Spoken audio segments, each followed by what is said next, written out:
ಹಜರತ್ ಜಿಂದೆ ಶಾ ಮದಾರ್ ದರ್ಗಾದ ಉರ್ಸ್ ಮತ್ತು ಸಂದಲ್ ಶರೀಫ್ ಪುಟ್ಪಾಕ ಗ್ರಾಮದಲ್ಲಿ ಭವ್ಯವಾಗಿ ಆಚರಿಸಲಾಗುವುದು.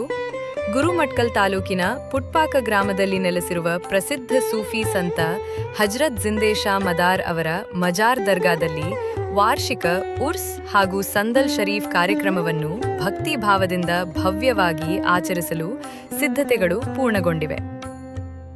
ದರ್ಗಾದ ಮುಖ್ಯಸ್ಥರಾದ ಛೋಟು ಮಿಯಾ ಅವರು ಮಾಹಿತಿ ನೀಡಿ, ಈ ವರ್ಷದ ಉತ್ಸವವನ್ನು ಹೆಚ್ಚಿನ ಸಂಭ್ರಮ ಮತ್ತು ಶ್ರದ್ಧೆಯಿಂದ ನಡೆಸಲಾಗುವುದು ಎಂದು ತಿಳಿಸಿದ್ದಾರೆ. ಕಾರ್ಯಕ್ರಮ ವಿವರಗಳು: ಏಪ್ರಿಲ್ 2, 2026ರಂದು ಸಂದಲ್ ಶರೀಫ್ ಭವ್ಯ ಮೆರವಣಿಗೆ ನಡೆಯಲಿದೆ.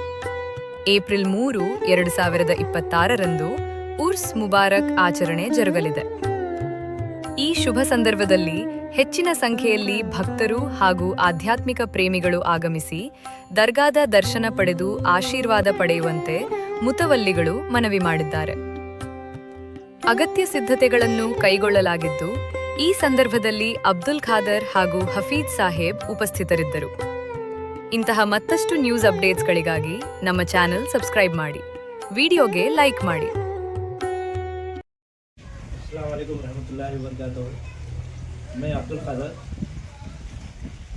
पाक यहाँ दरगाह हजरत सैयद शाह जिंदे शाह मदार का हर साल की तरह इस साल भी 2 अप्रैल को संदन होगा और 3 अप्रैल को उर्स शरीफ होगा। यहाँ पे हिंदू मुस्लिम सब मिलकर उर्स मुबारक की शानदार इस तरीके से बनाए थे। और इन्हों हजरत छोटू साहब है और हाफिज साहब हनीफ मोहम्मद हनीफ साहब, और यहाँ पे हमें उर्स का फातिहा खानी 4 अप्रैल को होंगे। अस्सलाम वालेकुम रहमतुल्लाहि व बरकातहू। मैं हाफिज मोहम्मद हनीफ और मेरे साथ में खड़े हैं कमेटी के नायब सदर साहब जनाब अब्दुल खादर साहब हैं, और साथ में दरगाह के मुतवल्ली साहब हैं। यहाँ पे जो दरगाह है हजरत सैयद शाह जिंदे शाह मदार, ये हर साल की तरह इस साल भी उर्स मनाने के लिए जमा हुए हैं और उर्स मनाना है। इस वजह से यहाँ पे उर्स में जो है ना हर साल हिंदू मुस्लिम हर कौम का आदमी आके उर्स मनाता है। और इस साल भी हम ख्वाहिश करते हैं कि हर साल की तरह इस साल भी खुशहाल तरीके से जो है ना उर्स मनाने की कोशिश करें। किसी भी किस्म की जो है ना गड़बड़ या झगड़े फसाद होने की चांसेस नहीं रहना, बल्कि हम लोग इससे गुजारिश करते हैं।